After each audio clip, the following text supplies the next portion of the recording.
दरम्यान मराठा आरक्षणासाठी आंतरवली सराटीहून मुंबईच्या दिशेने निघालेल्या मनोज जरांगे यांच्या पायी मोर्चाचा आज 5वा दिवस आहे। जरांगे यांचा पायी मोर्चा आज पुण्यातील खराडेमधून लोणावळ्यामध्ये दाखल होणार आहे।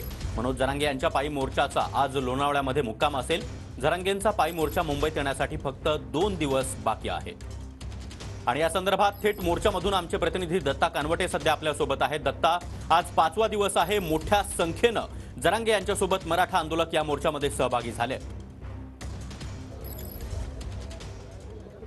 नक्कीच सागर, मोठ्या संख्येने मराठा आंदोलक मोर्चामध्ये सहभागी होत आहेत। आजचा 5वा दिवस आहे आणि खराडी बायपास इथं त्यांचा मुक्काम पडलेला आहे। हा सगळा परिसर आपण बघू शकता की या परिसरामध्ये आतापासूनच नागरिक जे आहे ते जमायला सुरुवात झालेली आहे। साधारण 5-5:30 वाजता सभा संपलेली आहे, मात्र सकाळी 7 वाजल्यापासून जे मोर्चेकरी आहे ते मुंबईला जाण्यासाठी या ठिकाणी जमायला सुरुवात झालेली आहे।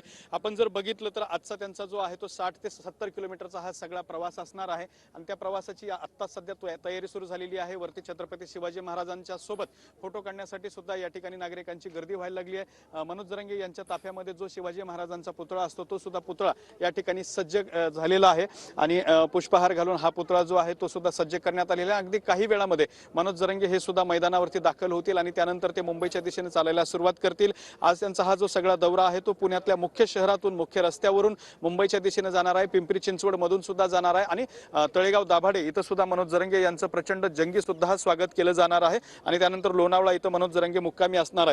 दुसरी महत्त्वाची बाब म्हणजे काल संध्याकाळी सरकारचं एक शिष्टमंडळ जे आहे ते मनोज जरांगे यांना भेटण्यासाठी आलं होतं, मात्र आज दिवसभरात अजूनही सरकारचं शिष्टमंडळ मनोज जरांगे यांना भेटण्यासाठी येऊ शकतं आणि त्यांना ठोस प्रस्ताव जो आहे तो देऊ शकतं आणि मुंबईला येऊ नये यासाठी प्रयत्न केले जाऊ शकतात।